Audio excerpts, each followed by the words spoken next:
So first off, I just want to introduce myself to those of you who haven't been to a career series event before. My name is Sean Brown. I'm a director on the board of the MIT Sloan Boston Alumni Association.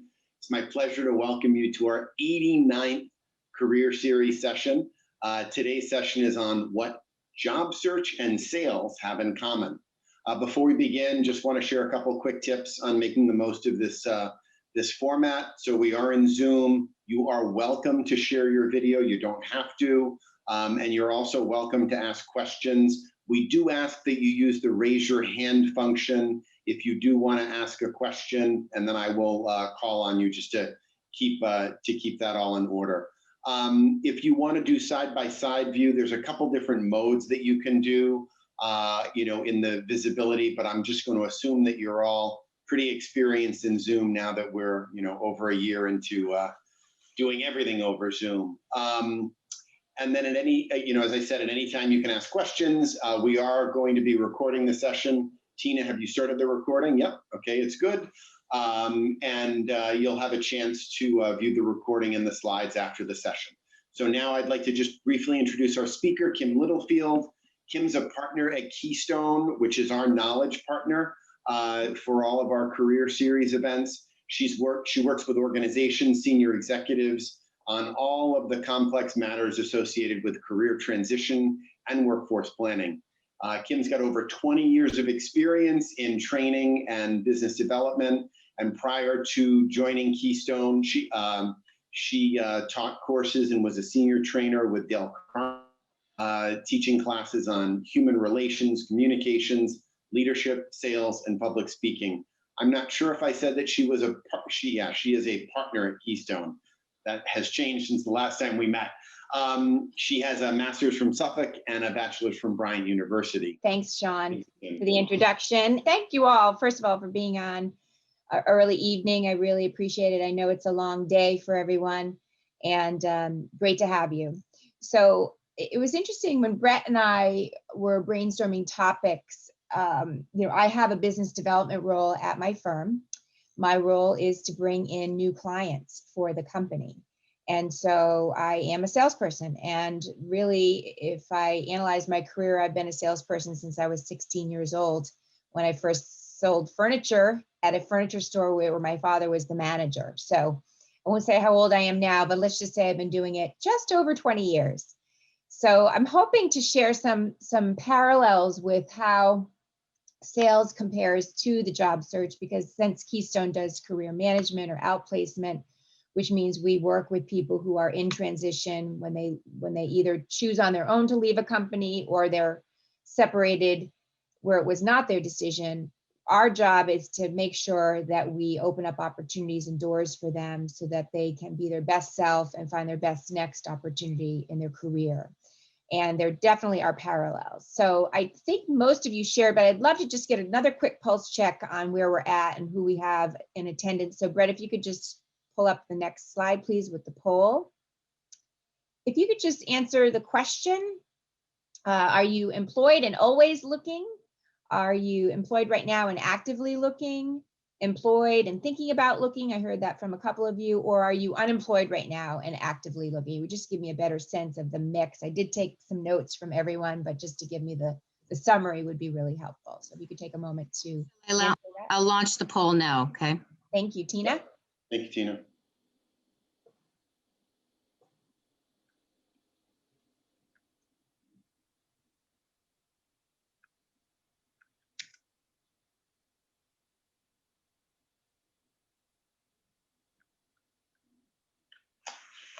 Okay, if we could get the results of the poll, that'd be great.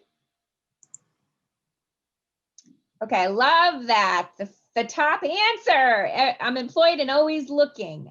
So I learned this early on in my career. One of my mentors, one of my board of advisors said, Kim, you should always be looking. Even if you love what you do, you should always be looking for a job. And I get this question a lot because I've been with Keystone just over 20 years. People have said, I can't believe you're still there. And, why haven't you practiced what you preach? How come you haven't moved on? And my answer is, I am always looking. I'm always open to opportunities.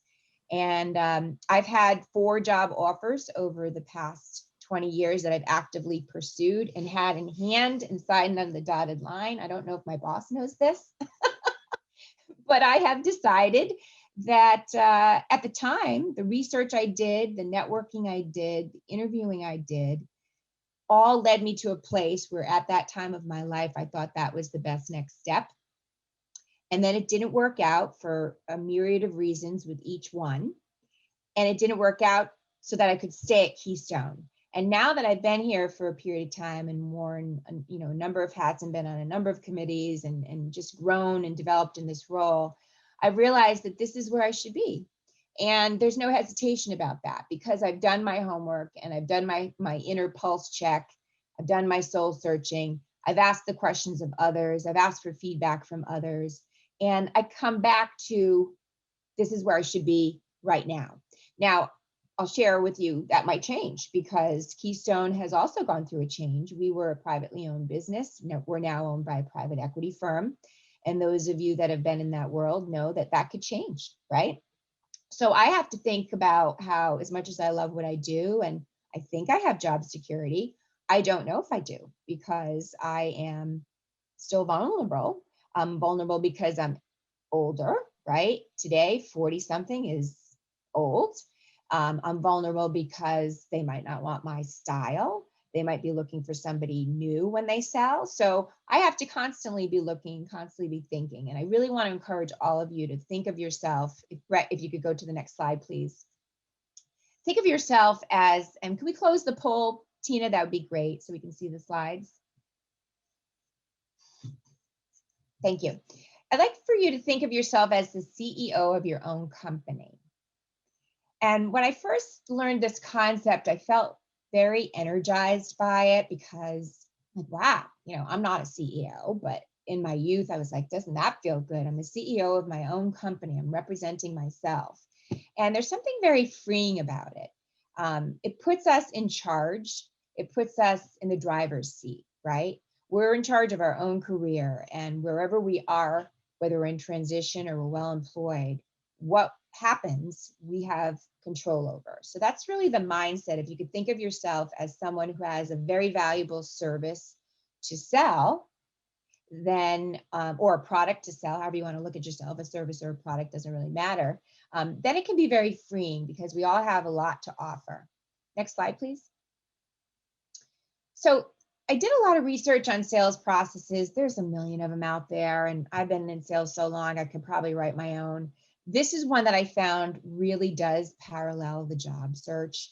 And in talking with our consulting team who actually meets with the people who are in transition, this really does mirror it. When you're looking for a job, there's a lot of research and targeting that goes into where you're going to start, right? Who are you going to talk to? What companies are you going to go after? What kinds of jobs are you going to go after? So there's a lot of research. And in sales, it's the same way. If you're prospecting for new business, and I know a couple of you mentioned that you're in business development. Janice, you mentioned you're in business development, and Lydia, we have to figure out where we're going to go after. Where's the next piece of business going to come from? It's very much the same when we're looking for a job. There's certainly the marketing aspect of sales where we have to get the word out. We have Brett, our VP of marketing, on the line with us right now. And sales would not be as effective were it not for marketing. And it's the same thing when you're looking for a job. You've got to get the word out about you using things like LinkedIn, which we'll talk about a little bit later. And then the prospecting side of sales is really networking when you're looking for a job. And we'll talk about that a little bit more. And then, you get to the point where you've got all these things popping, you have to really kind of drill down and say, okay, what do I have to offer and what is it the market is needing, or what is it this company is needing, very much like you would if you're selling a product or service other than your own.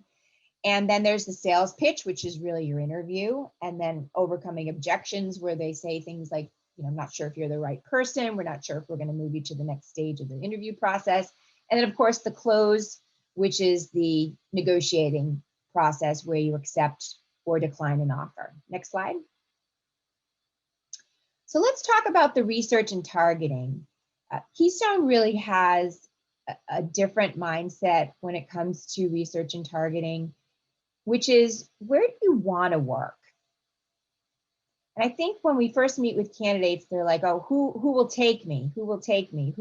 Who's hiring? It's really more, where do you want to work? Many of us are a little bit older in our careers. And even if you're just starting out and you're in your first or second job, you're in control. So you have a lot to offer. And our message really is, think about the types of companies that you respect and admire. Think about the different industries that intrigue you. And then once you get into the types of companies and industries, then of course, you want to find out if they have your functional skill, if your functional skill is needed. And the way you can do that is really starting with your research on the internet. And then of course, Indeed and other platforms like that. Also, LinkedIn is extremely valuable. If you look up anybody in your network and it shows where they work, I think you all know that you can click on where they work and it will pull up a nice blurb about the organization that they work for. And you can drill down to see how many employees are there, whether they're a public company, a private company, who the leaders might be. Sometimes they even list the financials.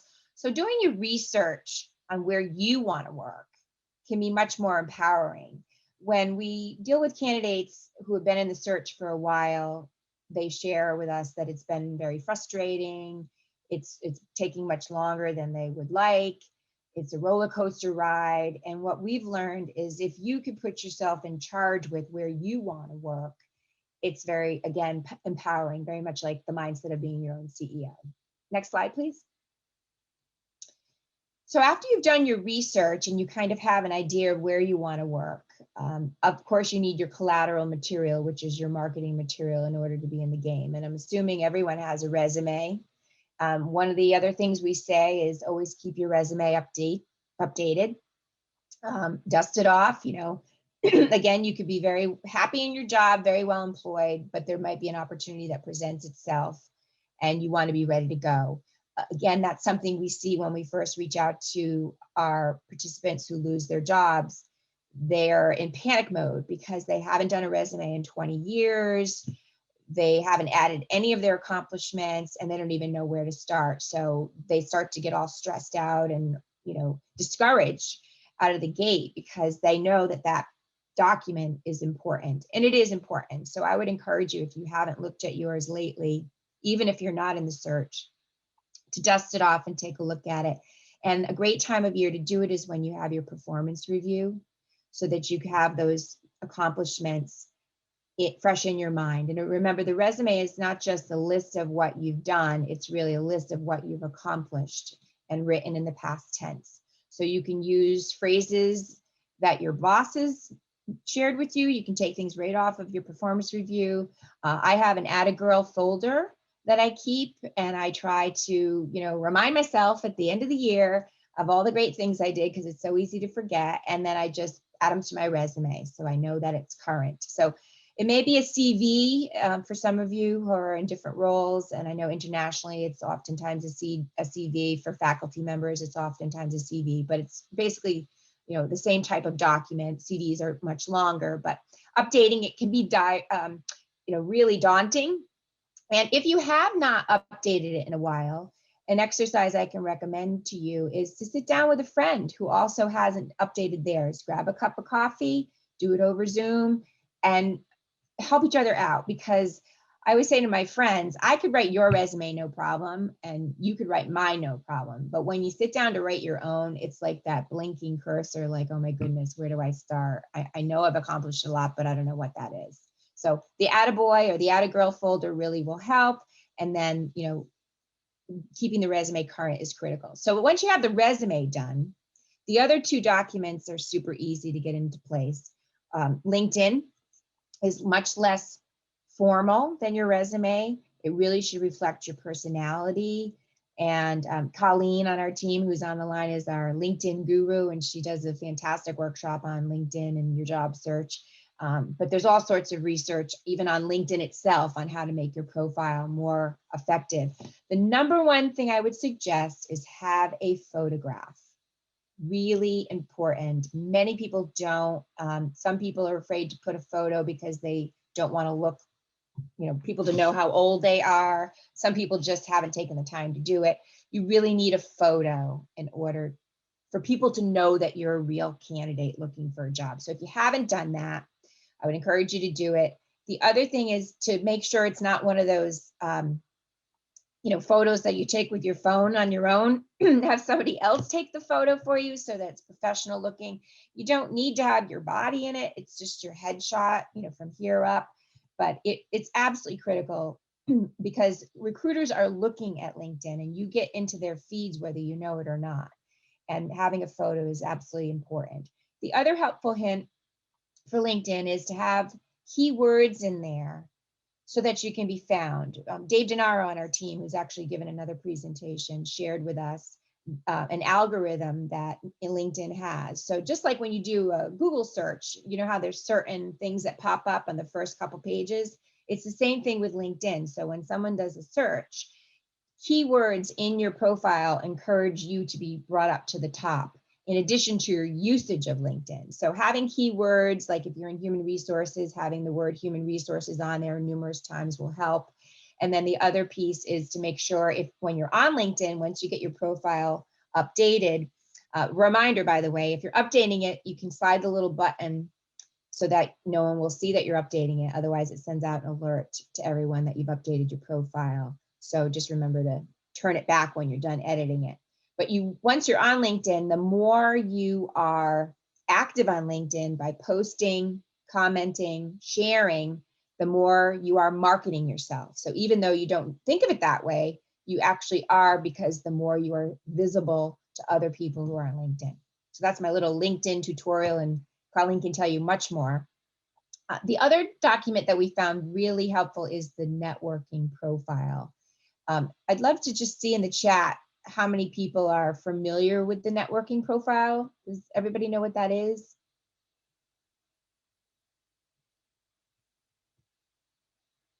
I think you might want to go through Yeah, it. networking brief. Yep. A lot of them are coming in. So just what I thought. So a lot of people aren't familiar with it. So basically, if I were to sum it up, it's a little cheat sheet of your resume.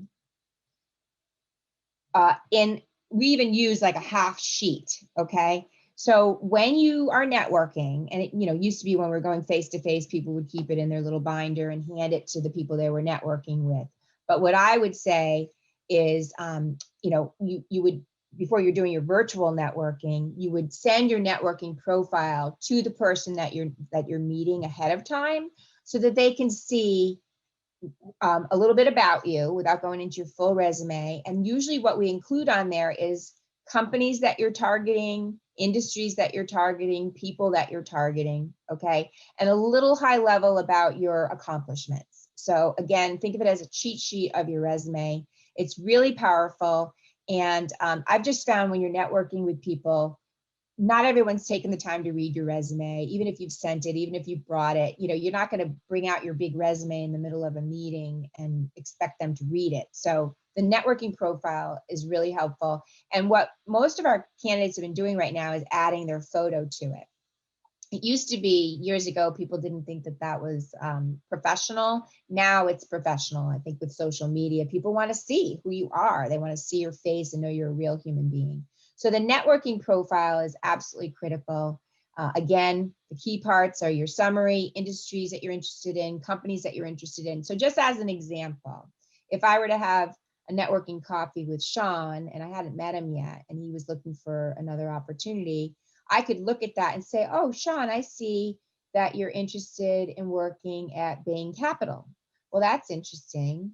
I actually know someone that used to work there, and then I can make a connection. Okay. So that's the idea, is for it to really be a trigger for the person that you're networking with, because sometimes when you're talking, the person's listening so intently to you, the wheels are turning and they're thinking, how can I help you? But if you have this little cheat sheet in front of them, then they can look down at it and say, oh, okay, so this person's interested in biotech. They don't work in biotech, but I know somebody that they could talk to who made the transition to biotech really successfully. That might be helpful for them. So that's the whole idea of your marketing collateral. Kim, a couple quick questions. Yeah, One, is there a word count, like a word limit that you'd recommend? I don't think there's a word count, Sean. It's a good question. I would say keep it simple, right? So the whole idea is this to be a mini version of your resume. Yep. So literally, if you look at an 8 by 11 piece of paper and you think about half of that, that's the ideal. You know, more white space is better because people want to be able to scan it real quickly. And of course, that's what the resume is. But as we get older, we have more and more experience, so it gets longer. And how would you relate that to the summary that you would put on LinkedIn, for example? They're very similar. This is a live document that you're going to update. So let's say at the beginning of your search, you're interested in financial services, biotech, healthcare, nonprofit, right? As you start networking with people, you're going to change that as you find out more information, and you're going to take off the industries that you're no longer interested in. You might add industries. As you meet people that are listed, you're going to take those off, add new ones. So it's a live document. That's the difference. It's constantly changing based on the conversations that you have. But you And so still it's like have the same accomplishments that you would have on LinkedIn. and is it like a calling card that you email in advance, or just? I recommend that, yes. So if we were meeting people face to face for coffee before COVID, you would bring it in your binder. I'm a big fan these days of sending it before. People are just so busy and everyone's rushing from meeting to meeting, can barely go get a drink of water, right? So if you can mail it in advance, then that gives, increases the likelihood that they'll look at it. I mean, you still can't guarantee it, but if you don't feel like they've read it, you can certainly review it, and you can always follow up again and send it to them after the meeting. But it's a really helpful document. We did a whole workshop on this with our HR people who are in transition, and they loved it. They thought it was great. Do you have any examples that you can share? We just got a request, like, are there any URLs of examples of these that you find particularly good? What I can do, Sean, is we have some on our portal that I can get from our consulting team, and I can send those to you tomorrow. Let me make a note. Thank you. So we'll share that as part of the slide deck that we share after the session. Yeah, it's something that makes you stand out. It'll set you apart from the competition, and that's the whole goal of sales. So next slide. Yeah, go ahead. We got one other question that came in. Do you send your resume with your summary, or do you just send the summary? So again, the summary is for networking.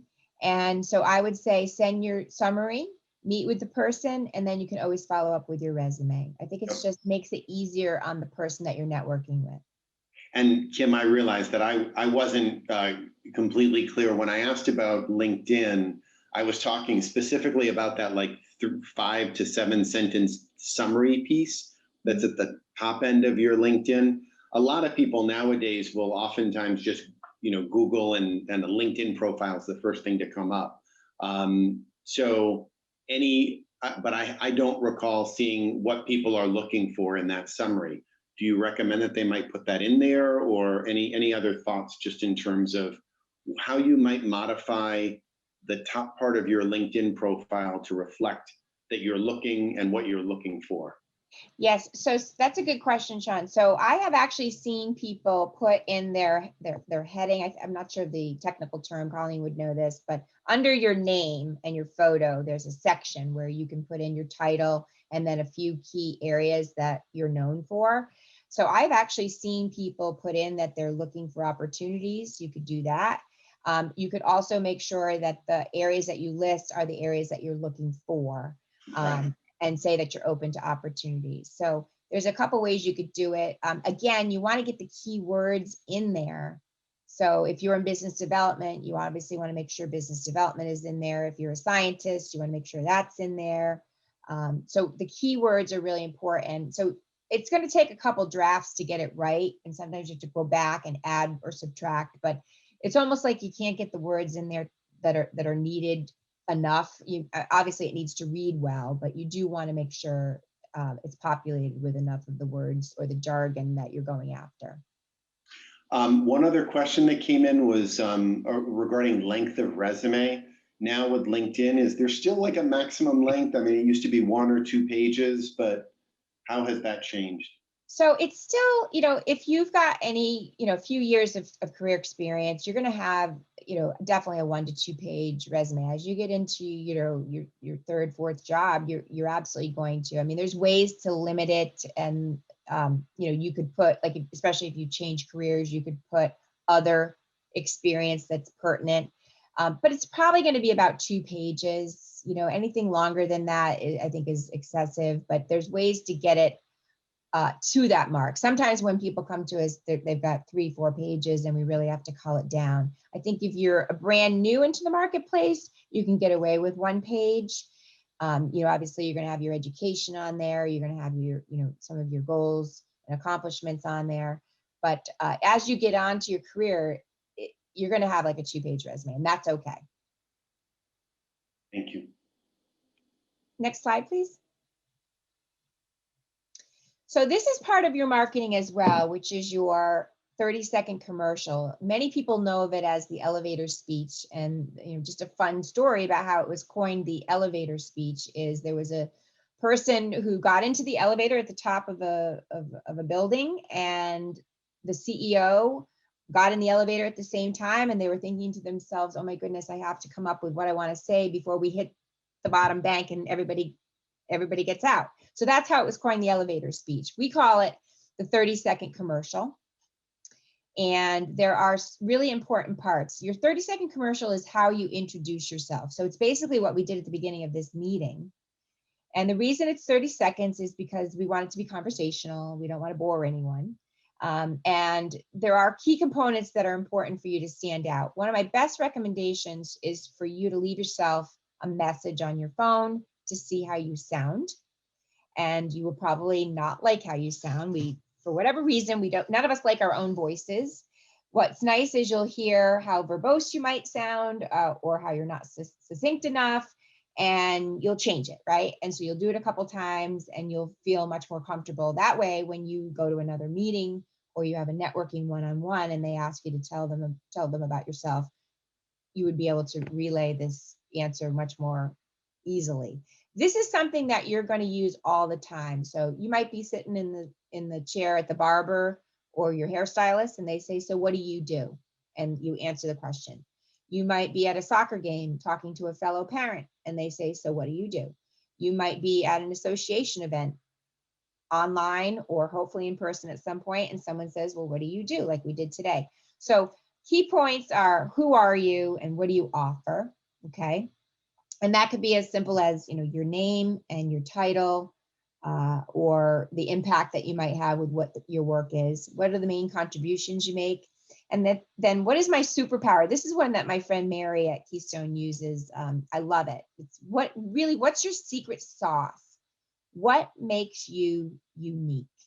This is, what are people going to buy if they hire you? Okay. And we all have it. We might have to dig a little deeper to figure out what it is, but that superpower, getting that in there is really important. What is it that you're trying to sell or you want someone to know about you? Okay. And it could be about you or your company or your function. And why are you interested in the company or the industry? So these are really the key components. I would encourage you to take some time and sit down with a cup of coffee and really go over this. It's going to change depending on who you're talking to. So if you're at an MIT event with other scientists, obviously you can use more jargon and more, you know, acronyms. But if you're at a holiday gathering with relatives, it's probably going to be more elementary. So the components are the same, but you're going to dumb it up or dumb it down depending on who you're talking to. And as they say with the newspaper, it should be about the 5th grade level for everyone to understand. And then you'll just amp it up as you need to based on who you're talking to. But people want to know how they can help you in your search.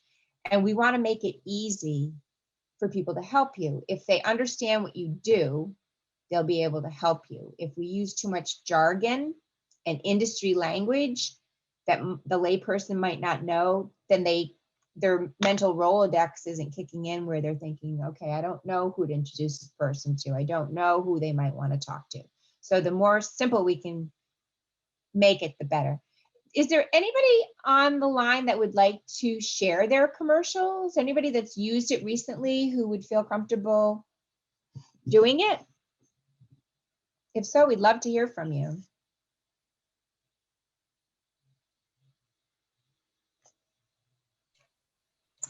I know can. Yeah. I can do it. Okay, thanks, Joe. Right. Kim, I lead R&D to higher productivity, especially in times of change or disruption. I've led innovation growth of $330 million in areas of modular cloud, edge data, analytics, and battery energy storage. I've led the PMO for a $1 billion, 200-person organization. I've hired, I've managed, I've mentored R&D staff, and I've consistently developed market share leading products by optimizing and focusing the R&D to the customer needs and key differentiating features. I love it. I love your energy, Joe. Great energy. That's your superpower right there. Passionate about it. I love it. Thank you for doing that. And you were enjoyable to listen to, Joe. Really, somebody wrote, I want to hire Joe. That's awesome. No, seriously. And this is what we need so you're in sales, Joe. You were energetic, you were passionate, and this is what we need. We want people to, let's face it, we also want to work with people we like, right? Yes. So you want to be likable in your presentation, and you did an outstanding job. Thank you for doing that. Thank you. We've got one more. Chris has his hand up. Sure. I don't know that mine's as well rehearsed. Go for it. Come on now. We got your back here. Sure. So my career in academia has given me a wealth of skills related to data science, data visualization, human factors research and study. I'm looking to apply those same skills in private industry. I'm particularly motivated to expedite workflows and help out sort of peers in their pursuit of knowledge, especially in application of my scientific literacy. Excellent, Chris. Excellent. So you outlined, you were very articulate, you were clear on what you wanted to accomplish, how you can help others. You were very conversational. So really great job. Excellent. Thank you for sharing. This is not an easy speech to give, and it is a speech, but it should be conversational. So if you could think about it, like if your mom or dad or aunt or uncle or someone in your family says over the holidays, so how are you? What are you doing now? How would you answer the question, right? You really need to have an answer for that, because the people that love and care for us want to help us as well. By the way, 3 of my first jobs my mom got me through networking, okay? And she didn't even go to college. So our loved ones can really help us, and sometimes we have a paradigm that they can't. So let's shed that, okay? So we need kind of that version for the people that are closest to us.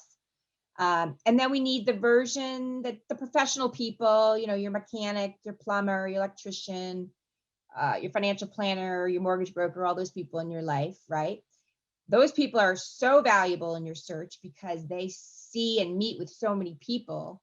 They know what's going on. They talk to people. That's how they build their businesses. So they can really help you. And then you need the other version that's for the professional people that know your business, know your background, know your industry. Okay. So this is a whole separate class. I want to move on, but it's really important, and you've got to have this in order to be in the game. So just to review, we've got your resume or your CV, your LinkedIn profile, your networking profile, and your 30-second commercial. 4 things. Okay. So networking and prospecting are other ways to find a job. We've got answering ads, going online, posting our resumes. We know we can do that. There's all sorts of ways to post our resume. And I know one of the complaints we get often is I posted my resume, I never hear anything back. We've got to, answer any ads that we see. We've got to work with recruiters, and then we need to network with each other. So I'd love to get to the next slide, please. Networking is probably the most important piece of the search. I'd love to get a guess on what people think the percentages of how if you picture your job search as a pie, what do you think is going to be the biggest percentage? Where would you spend the most of your time? Would it be working with recruiters? Would it be answering ads, posting your resume, networking? What do you think? Do we have a poll on this? I can't remember. I think we do. Can we go to that? Yeah. Let's do that. I think it's the next slide, maybe. This is an Ask the Audience. There we go. Oh, So what percent do you think the networking is? I just love to hear what people think.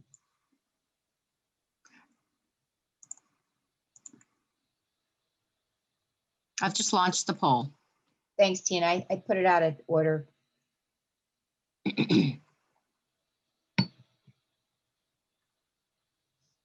And one question for you, Kim, while we're waiting for the results, have these numbers changed at all as a result of the move to virtual? So for example, the whole opportunity to meet people at events has gone down. You can't have coffee chats as easily. So anything that you've done with your clients to help them sort of maintain that level of networking in a much more virtual environment? So it's interesting. I don't personally work with the participants, but I ask the question of our consulting team all the time, and they keep saying the same thing. It hasn't changed. So I'm so glad to see this. So that is accurate. 75% of our time, if we're looking for a new opportunity, as we always should be, 75% of the time should be spent networking. Okay. And that hasn't changed. I mean, I would say it's probably even higher now, 80%. And we just did, again, like I said, a formal survey with our candidates who are in transition in HR, and they all agreed. It's interesting. You might think it would go down, but right. So I would say what's easier about this environment, us all being remote, it's easier to get meetings. I never thought I would say that, but it is, because people are at these machines all day long. And so I think two things. One is, if I sent a note to someone via email and asked them to meet with me, I might not be able to get a meeting normally for about 2 weeks or longer, right? Now I can usually get a meeting that week. If I present enough time slots, I can usually get a meeting that week. So that's the good thing about the COVID remote environment, is I think more people are available on their computers. They're not commuting. They're not running from building to building, depending on what their setup was. They're not, taking public transportation, trying to rush home. Everyone's home, right? So I would say that getting meetings is easier, but 75% of our time should be spent this way. Could we go back to the other networking slide, Brett, please? So what do I mean by this? So again, the job search pie, 75% of that pie is networking. About 8 to 10% is recruiting, working with recruiters, okay? And then the rest of the time is the answering ads, posting your resume, okay? So I just wanted to review what networking is, because some people that are newer to the job search kind of lose sight about what it is. It's a proactive process. So in other words, you're actively reaching out to people. You're not waiting for people to come to you. You're actively reaching out to people that you're being introduced to by others, or you're researching on LinkedIn or the internet in general, and you're actively building genuine relationships. The idea of networking is for us to have lifelong relationships, not for them to just be relationships when we need help with our job search. So hopefully we can come back to these people for years to come and continue to stay in touch with them. There should be regular communication. It should be mutually beneficial. So in other words, you're not just asking for help, you're asking how you can help. And it's a great way to get information. So it's not like you're going to necessarily get a job from the first person that you network with, but you will get yourself to the next step of meeting another person who might be able to get you a job. And I kind of equate networking to dating. And I talked about this in our prep call earlier.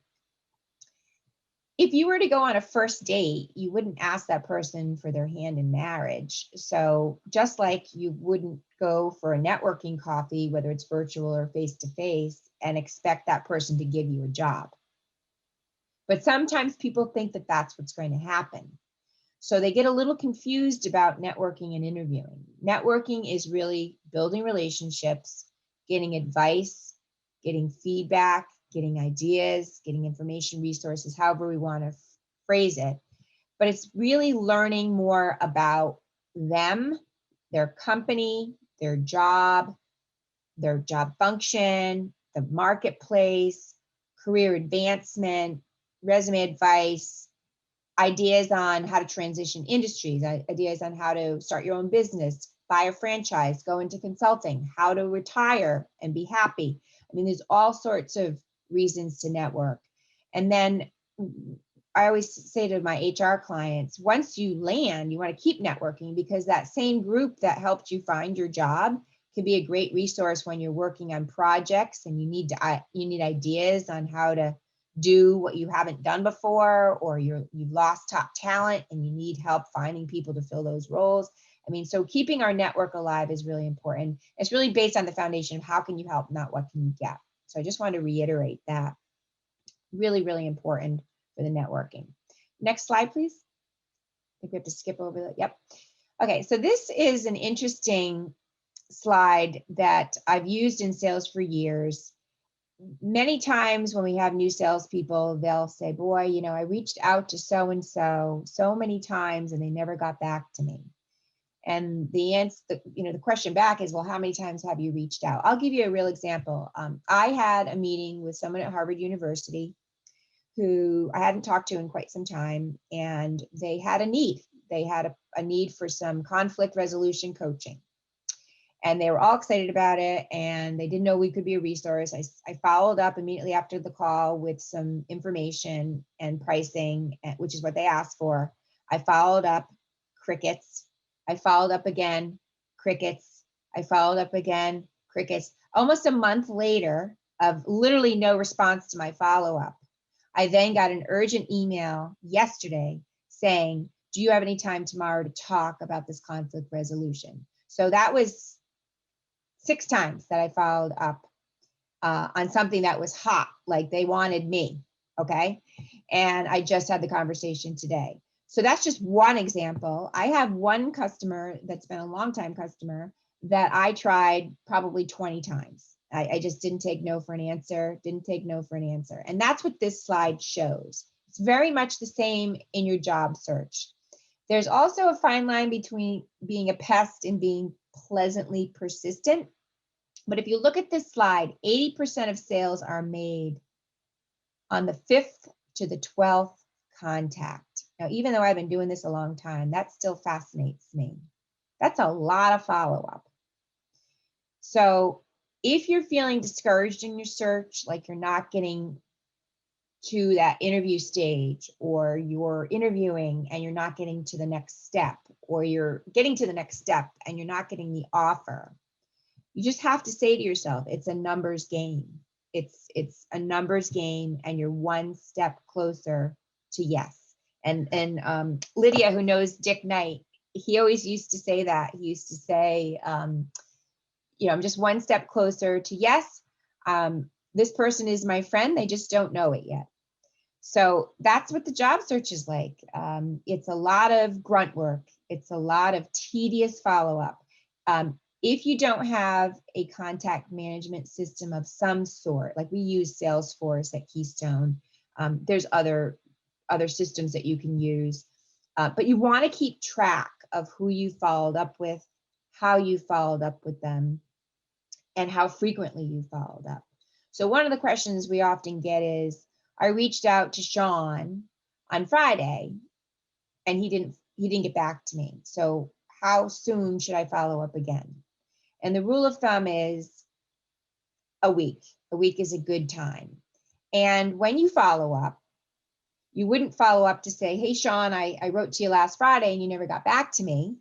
You would simply write like you never wrote to Sean before. And because we all know, if we haven't gotten back to somebody, the person that you're writing to or calling, they know. They're just overwhelmed and they haven't gotten back to you because they don't have the time or they don't have the need, one or the other. So take the high road. Don't even act like you've ever reached out before, because that just irritates people. And you might have to do that several times. And eventually you're going to hit the person at the right time. Now, you might need to tweak what you say so that you become more appealing as a candidate, or it could just be timing. Sometimes the timing is just not right. And many people don't want to be the bearer of bad news. A lot of people don't like conflict. So some people would rather not tell you what's going on. They would rather just ignore you. So that's the other thing that we have to keep in mind when it comes to sales and when it comes to our job search. But I thought this slide was really powerful. And whenever I get aggravated with one of my prospects that I'm not getting into, I do look at this because it just reminds me, okay, Kim, you're not crazy. You've only reached out 3 times. You still have to reach out 5 to 12 more times. Kim, So it does work. a couple questions just in terms of, you mentioned one aspect of email etiquette, which is if you're following up, you don't hit them over the head with the fact that you've already emailed them once or twice before. What about like just tips and tricks for grabbing people's attention, the sort of why you now? And my personal pet peeve is if you get an email and the call to action would require 30 minutes of work on your part, right? If the call to action is a 15-second, yes, I can refer you to so-and-so, that's much, much more likely to get, some kind of a response. So if you could just sort of comment on that a little bit. Sure. So there's a couple things that I could add to that, Sean. Thanks for asking the question. So first of all, your subject line is really important. So I'm just talking about email right now. Whenever you could say in the subject line that you're referred by someone they know, the likelihood of them reading it skyrockets. I don't know what the percentage is, but I can only tell you from my own. If someone wrote in the subject line, referral from Brett McCarthy, I would read it, okay? Referral from Sean Brown, I would read it. Referral from Tina, I would read it, okay? So we wanna use the person's name that's referring us whenever possible. And then when we're asking for a meeting, which is what we're doing with our networking, we wanna try to get like a 20-minute meeting. And 20 minutes is fair. It's enough time to accomplish a good dialogue, but it doesn't feel like that long half an hour. And it's something that people can say yes to. So asking for 20 minutes of their time. And then the other thing I've done that's really turned my appointment getting around is I pick 4 times, different days, different times, different weeks for people to pick from.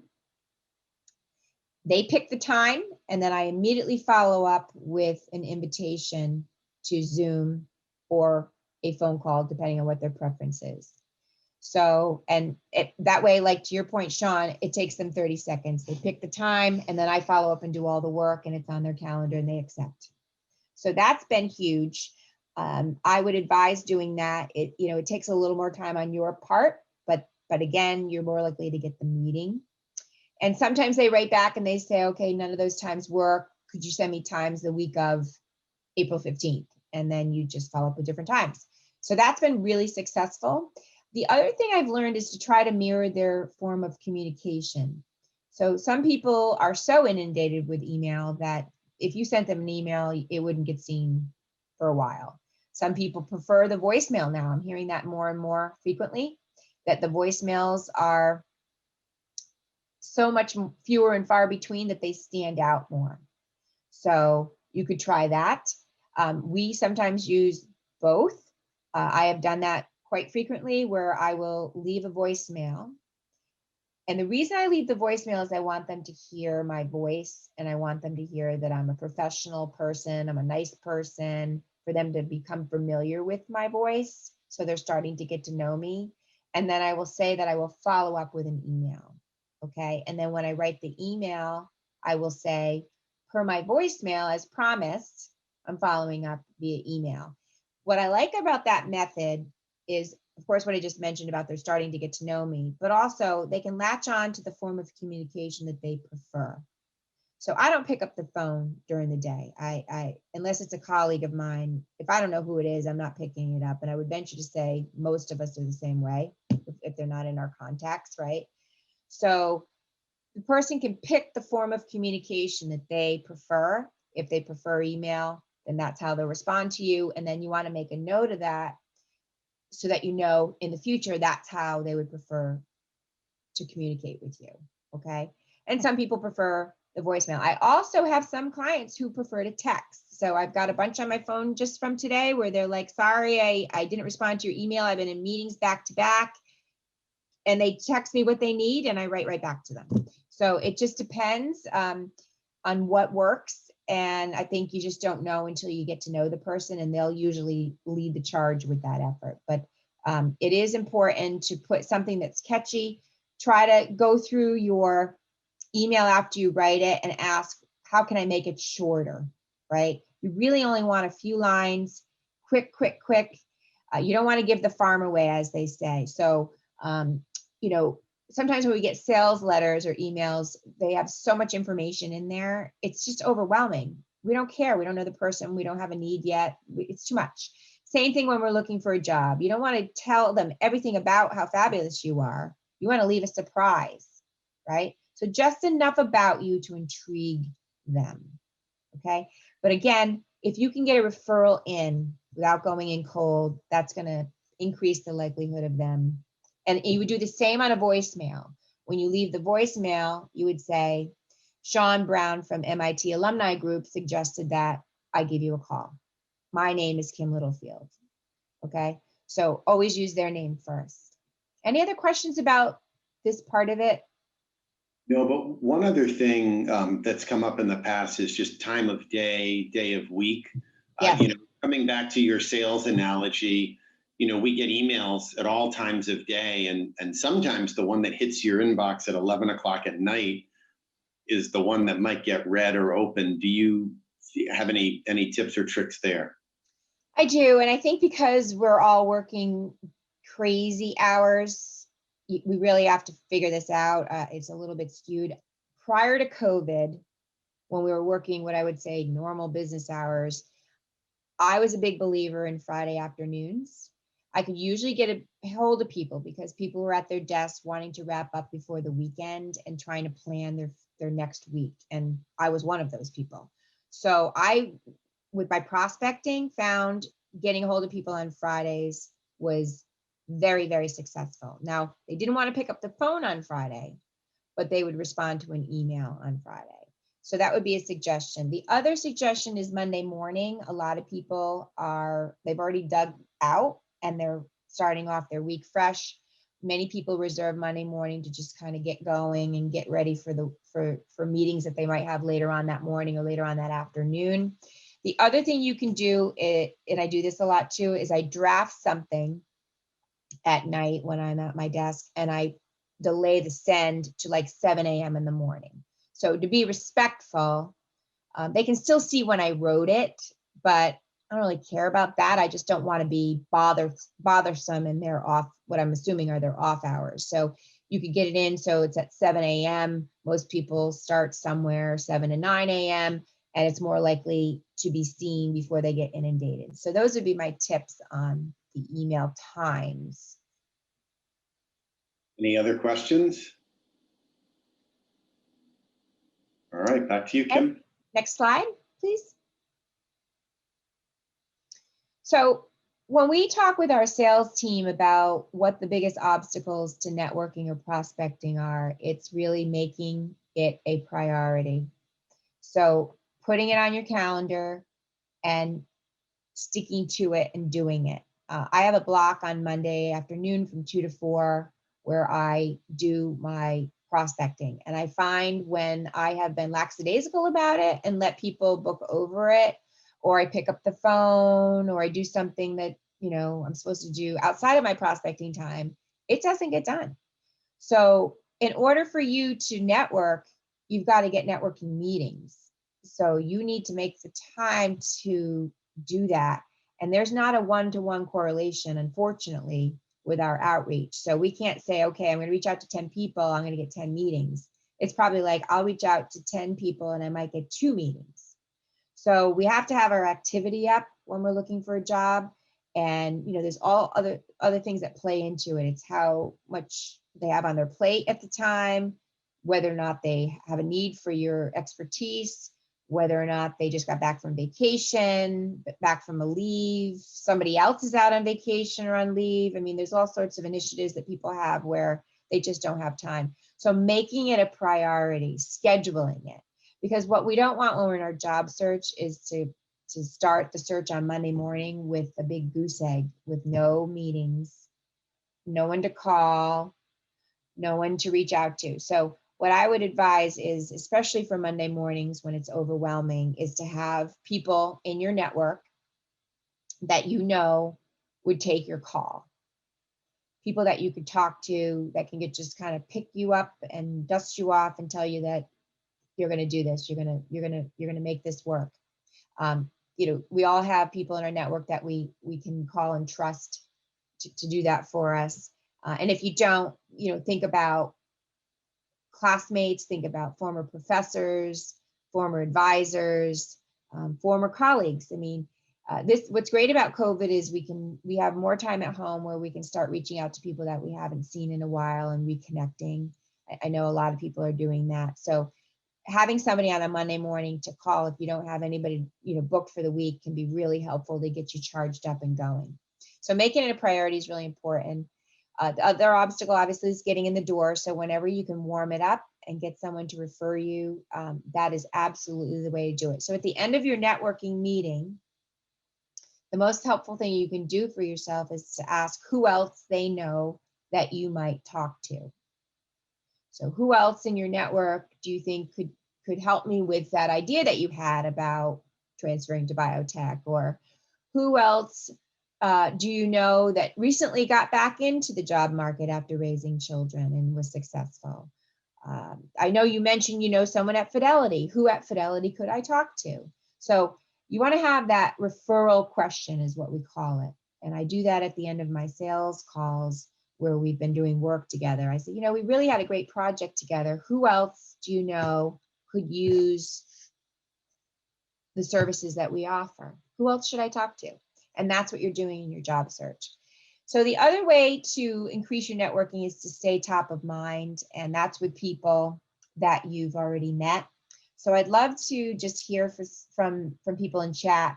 What are some ways that in your job search you could stay top of mind with people, so that when you need to go back to them to have another networking meeting, or you need to go back to them to ask for help again or a referral to someone, how could you stay top of mind? What are some ideas?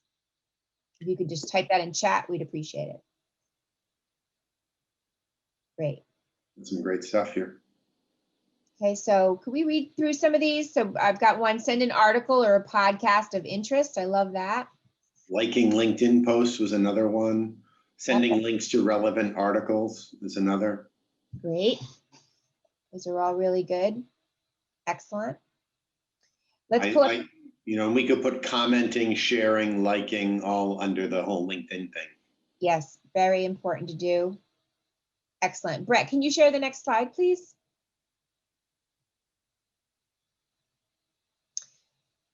So these are just ways to stay top of mind. Next slide, please.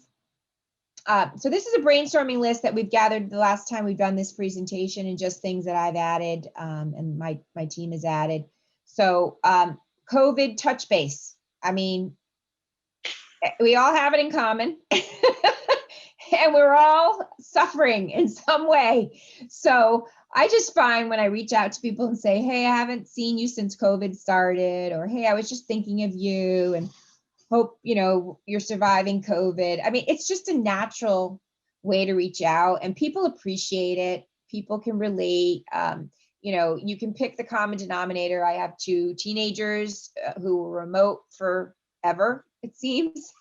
And so if I know that my contact has kids, it's just a natural bond that we have, and we can laugh and joke about how crazy we feel at times. A lot of people are adopting puppies. I adopted a puppy, and so if I know they've adopted a puppy, it's a common denominator. Some people are so happy not to be in the car or on a train or in a bus or on the T. We talk about that. So COVID touch base is a great way to stay top of mind with people. It's spring. You can just write a happy spring text note call. I read this great LinkedIn article, maybe it was a year or 2 ago, and it said you should text 3 people in your network a day just to let them know that you're thinking of them. And so I tried it with people that I would say were my inner circle, like my, college friends that I hadn't talked to lately, or old colleagues from work that I hadn't talked to. And what was so awesome is I just wrote what they suggested, 1 line. Hey, I just wanted you to know I was thinking of you. Hope you're doing well. That's it. So to Sean's point, 15 seconds, right? They wrote back, and then we decided, sort of based on what was said, whether we would continue on. Now, some of them just wrote back, oh, thanks for thinking of me. Hope you're well too. That was fine, but they know I'm thinking of them. Some wrote back, oh my gosh, how are you? Blah, blah, blah. And they asked questions, and then we continued the dialogue. But that's a great thing to do on a Monday if you're feeling like you don't have anybody to talk to. Get on to LinkedIn. What's great about LinkedIn is they alert us now when people are promoted and when they have an anniversary or a new job. So it's a great reason to reach out on LinkedIn, or if you have their contact information in your phone or via email, you can reach out. Remember, on LinkedIn, people usually write how they can be contacted outside of LinkedIn. And there's also LinkedIn Navigator. If you're not connected with them, you can write with them via LinkedIn Navigator. Another great one is the lunch or coffee or yogurt. Now, you know, people are a little funky about this right now. Back in the summer, I did have face-to-face meetings with people who were willing to do that. We wore our masks until we sat down. And then, you know, that was outside. And then once we started going inside again, it got a little weird and people were freaked out. So none of us are doing it right now. But once we get vaccinated, hopefully we'll all be out there again. And you know, it doesn't have to be coffee or lunch. It could be a yogurt. It could be an iced tea. But I think once it opens up, people are going to want to see you in person for networking meetings. They're going to want to be around you because we just need it. We miss it. You could share an event to a LinkedIn event or a webinar that you've seen or you've gotten an invitation to. There's so many out there. That's a great one. I share some with my HR contact all the time, and she doesn't always get them, so she's thankful. You could invite them to be a guest at an association that you belong, like maybe this organization. You could ask them for advice, send them an article, and we already talked about LinkedIn, but these are just a nice brainstorming list. So I would encourage you to take one of these that you have not applied, pick one, and start trying to reach out to people using that. And again, you're reaching out to get a 20-minute meeting to learn more about whatever it is you need to learn more about: the market, the industry, the company, them. Okay. Next slide, please. So the next part of the job search or the sales process is to really qualify and figure out, are your services in need, right? So now you're starting to talk to people, you're learning more about yourself, you're learning more about the marketplace, various industries and companies. Now you're drilling down a little bit further and you're really trying to say, okay, am I right for this industry? So I'll give you an example. A lot of people that we work with at our Essex Partners division, which is our senior level outplacement division for like C-level officers who are in transition and their direct reports, they come to us and they say, you know what? I want to get on a board, or I want to go into consulting, and they have no idea what that entails. Then they start talking with us and they realize, oh, it's not that easy to get on a board because everybody and their brother wants to get on a board, and everybody wants to get on a public board where they get huge money to be on the board. So it's not that easy. And then if they want to get in consulting, we start asking questions like, well, how well networked are you? What is it about consulting that might be of interest to you where you have your own business? Have you ever owned your own business? What do you like about being in the office? What do you like about consulting? So as we kind of go into it deeper, they start to realize, oh, that sounded great, but I don't have a network. I don't like sales. I don't want to run my own business. I'm so used to having everybody do everything for me. So I don't think I want consulting. So it's very much the same with any job that we go after. I think we romanticize jobs just like we do relationships. And so we think it's going to be X and it's Y. And it's better to find that out before we go too far along in the process. Now, there's absolutely something to be said for practicing your interviewing. And I'm all for that. So I think you need to do that maybe early on in your search, where if you haven't interviewed in a while, you want to have some interviews for jobs that you might not be really that interested in, just to practice, kind of get the bugs out, feel comfortable with how you're responding to questions. But you're going to get to the point where you really can't do that too much because you're going to be wasting your time. So as you get deeper into your search and you're learning more about yourself, you really want to make sure you're picking the right culture. We're talking more and more about that every day. with all that's been going on in the world about how important culture is. Whether they'll allow workplace flexibility, that's a huge one, right? So some companies are saying once they go back to the office, there'll always be flexibility. Others are saying, oh, we can't do that, right? Some will say, well, always going to be flexible. I have a client from HR who was working for a company where she was face-to-face every single day. And she's here in Duxbury, and the job is based in Indiana. And when she was interviewing, she's like, I really don't think we should go any further because I will never be able to go to Indiana. I have children and I just can't make it happen. And they said, we have adopted the mindset that you can always be virtual in this role. So she accepted the role and she will always be virtual. So it's all over the place. That's what we want to find out is what's going to work for us. The flexibility, the culture, obviously the pay is something that we're all interested in. And then of course our boss, who are we going to report to? At the end of the day, that's probably one of the biggest ones.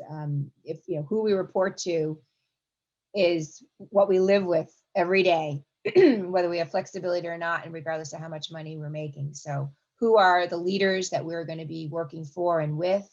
So we want to narrow that down, and that comes from all the research and the networking and in every avenue. Thank you very much, Brett. If you could go to the next slide. So now we're getting into the interviewing process. This is where we're starting to apply for jobs. We're applying online. We're posting online that we're available. We're doing screening calls. Screening calls, by the way, are becoming, excuse me, more and more popular. Oftentimes you'll be talking to a very junior person in the screening who might not necessarily know much about the functional role that you're interviewing with, sadly. So I would say patience is a virtue when it comes to the screening calls. You will feel oftentimes like a number. That's what our candidates will tell us, that it's just very frustrating. They don't even know why it's part of the process, other than it's a screening call. It's to weed you out, right? So as positive as you can be, as personable as you can be on the call, ask good questions. They're usually brief. Again, think about their job. They're just trying to get through the candidates that are applying to put the cream of the crop at the top candidates at the top of the heap, okay? But the screening is important. Many times these are on Zoom now, so we really want to make sure when we're doing the screening calls, just as much as a regular interview, that our sound is working, the lighting is appropriate, what we're wearing is appropriate, and that we're ready to go to answer key questions. Next slide, please.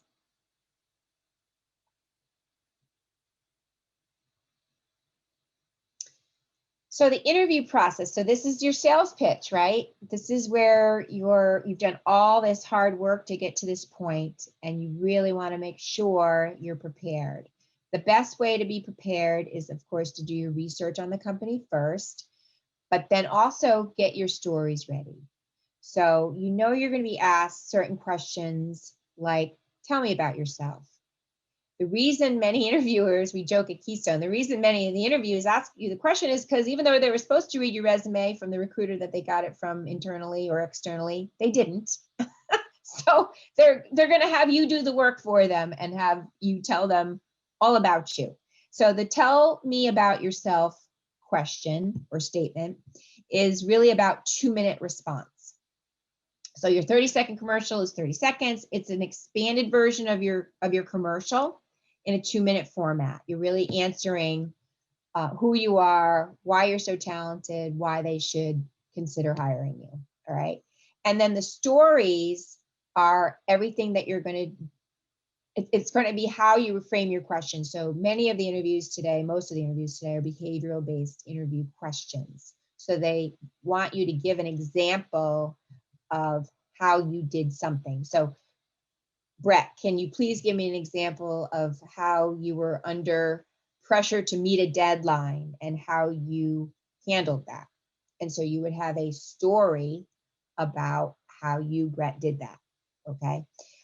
Give me an example of when you disagreed with your boss. How did that go? Give me an example of how you were able to help a colleague in need. So there's all sorts of questions, but the response is going to be framed in a story form. So you want to start thinking about those types of questions. We know we're going to get one of what's your biggest weakness, right? That one always comes up. What's your biggest strength? What would your boss say about you? So a great exercise is to go through any of your performance reviews prior to your interviews and just kind of dust off those stories. Just remind yourself of the accomplishments that you've had. They want to know how you're going to impact the organization in a positive way. And whether you're interviewing for a sales role or not, they're still buying a service or product when they make you an offer because they're paying you a salary. So they want to know how you're going to add value. How are you going to make their lives easier, better? How are you going to make them money, save them money, streamline a process, create something? They want to know how you're going to add value. And the other piece is they're always asking themselves, do they like you? Do they want to work with you? One of my Dale Carnegie mentors was a guy named Jim Adams. He's right on my vision board here, looking over me. He worked in human resources at Papagino's. You all know the pizza place, Papagino's. He was the head of HR for all of Papagino's for years. And he always said, I would rather hire someone I like who has less talent than someone I don't like who's extremely qualified. And I always remember that. And I bet you if you got us all with a glass of wine, we probably would admit it, even if we shouldn't professionally admit it, right? We want to work with people we like. And so making yourself likable. Joe, you did an outstanding job. And so did you, Chris, with your commercials earlier. And that's what we want to present, that we're approachable, likable. And then one of the areas that our candidates fall short on, which we hear often from our client companies, is they didn't ask any questions. So you want to have some really good questions to ask the interviewer. Oftentimes people are caught off guard when the interview wraps up and they say, so do you have any questions? And the candidate sits there and says, oh my goodness, I know I should ask something, but I don't know what to ask. It's so uncomfortable. You want to make sure you have questions that you can ask. And some of them can be canned questions just to prompt you, all right, to kind of get you going. But questions are really important. And the other question that's really important to ask is, what is the next step in the process? So however you want to ask it, it's, I'm really interested in this role. It sounds like it's a perfect fit because of these reasons. What is the next step in the process? How can I expect this process to proceed? When will I hear from you? Any of those questions, but expressing that you're interested in the job. And I would say, even if you're not, okay, because you could get into the next interview and all of a sudden you're all jazzed about it because the person you interviewed with, and maybe the person you interviewed before just didn't excite you, right? So even if you're not, you're going to act like you are and find out what the next step of the process is. I hear all the time, we gave it to the person who really wanted the job. The person that really acted like they wanted the job. I tell that to my teenage kids all the time. The squeaky wheel is the one that gets hurt. Next slide. So many times in the interview process, we'll hear things like you're overqualified. That translation could also mean you're too old, which is rampant these days, whether we want to admit it or not. We just did another session for our candidates on this. It can be turned around though. So if there's a paradigm at the company you're interviewing with where they only want to work with young people, it absolutely can be turned around if you're highlighting how you can add value. So again, that comes with the stories that you tell in your interviews, but it can also come in the follow-up that you do. So if you leave the interview feeling like maybe you didn't hit the mark on an answer, or you forgot to make a key point, that's where the follow-up comes in. And it used to be years ago that you wrote a letter, now it's an email, and it absolutely should be a formal follow-up, and it should go out within 24 hours of your interview. It's absolutely critical. And in that follow-up, you're going to write a summary of why you think you're qualified and hit the key points, and then anything that maybe you forgot to write that you think is really important. And a question we get often is, well, what if I interviewed with a panel? Do I write the same thing to everybody? No. You want to write a little bit something different to every person. Hopefully, you've gathered from the people in the interview a little something about them personally that you could add, or maybe a question that they asked, or maybe you weren't sure they understood your answer. So there should be some little tweak, but it should be individualized, and it absolutely should go out within 24 hours.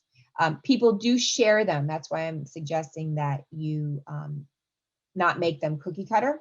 I see it all the time. People will forward them to me from Keystone when we interview multiple people.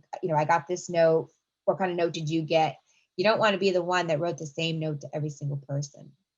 And if you feel like there were objections in the interview, like relating to, you live on the South Shore, I don't think you'd want to commute once we go back to the workplace. I don't think you'd want to commute to Boston. That might be an objection. You want to be able to handle that objection. So if you sensed any of that in the interview and you made your key point, but you feel like you need to reiterate it, the cover letter is where you want to do it. And you certainly can also do that in the follow-up interviews that you might have. One of the questions that came up earlier is, are there more panel interviews now, or are there more one-on-one? So in the beginning of COVID, I think we saw a lot more panel interviews. Now, because everyone's back to back to back all day long, it's hard for the recruiters internally and externally to get these scheduled. And I just had a recruiter speak on Thursday, so this is hot off the press. What she said was, for the administrative assistant to look at everyone's calendar and try to get 4 people on a panel to meet with Tina, virtually impossible. So there's more individual interviews now than there used to be at the beginning of COVID. So I would just expect that. What happens when that scheduling is spread out is obviously that the interview process is longer, and therefore the time from interview to offer stage is longer. It is very common for it to take at least 6 months to hit the offer stage. We survey all of our HR candidates on a regular basis, and from the time they talk with the first screening professional until the time they accept the offer, many times it's 6 months plus. So I'm not saying that to discourage anyone. I'm just saying, if you're thinking about looking for a job and you have your hesitations, you can't start soon enough, right? And then if you're in the search and you're feeling discouraged because it's been a couple of months and you're feeling like, wow, nothing's happening, it's not uncommon for it to take 6 months or longer. A lot of organizations were waiting until after the election to see what was going to happen. Many were trying to figure out whether they were going back to work, or remaining fully remote. I think companies are still trying to figure that out. HR is overwhelmed, and that includes their talent acquisition team, because they're doing other things other than just talent acquisition. But what I would say is companies are absolutely hiring. They are absolutely hiring. I think companies are opening it up, and now they want to find the right people. So that's another reason why that the process is taking a little longer, is they want to find the right person for the company, the right person for their culture. They're being very selective. Nobody wants to make a bad decision. So if you're feeling like it's taking a long time, it's not just you. Just keep on it, keep plugging away. Any questions about any of that? No, and Kim, unfortunately, we are a little bit over time. We had said that we were going to run this till 8 o'clock, but Oh my gosh. we want to get, it just Yeah, flew. we're right there. Good. The last part. So job offer and negotiating, just know that you can negotiate. So a lot of people feel like, when they're buying a car, they can't negotiate. You absolutely can negotiate. And one of the biggest things you can negotiate on right now is flexible work schedule. So keep that in mind. Okay. And you can also negotiate on vacation time. Depending on the company, you can't usually negotiate on benefits, but vacation time, other perks like, getting an extra laptop or a monitor or things like that. It's absolutely something you can negotiate on. Okay. Next slide. I think that might be it. just to wrap it up, it's a numbers game. Best thing you can do is keep yourself organized and don't be afraid to ask for help. People want to help, especially in this COVID era. People know it's a tough market. They all know someone that's been looking or in transition. So ask for help. You'll do yourself a service. Last slide. You will get a job. I shared earlier, I've adopted 2 children from Russia. And when I was in the adoption process, I was told by the adoption agency I would have children someday. And that was very comforting. And they were right. I just didn't know when. And it's the same thing with the job. You will get a job. You may get frustrated. You may get angry. You may just feel like, oh, I want to throw in the towel, but you're going to get a job. Just picture it in your mind, picture it happening, and don't give up. You will find a job that will make you happy. And the other piece is don't settle. Don't settle. You deserve more than that. So thank you, everyone. Really appreciate your time. Sorry I went over. I was thinking 8:30 for some reason. I had fun. Well, if folks do have questions, I mean, everybody's still here. So if you've got any final questions you want to ask him, this would be the time to do it. Thank you all so much for joining us. Kim, thanks for taking the time. It was a pleasure. And on behalf of our members, normally I'd be giving you a physical gift, but since I can't do that today, I think we'll have to mail you something on behalf of the association. But thank you to everybody who joined us. You asked some great questions, and I hope you found this helpful. Thanks, everyone. Take care.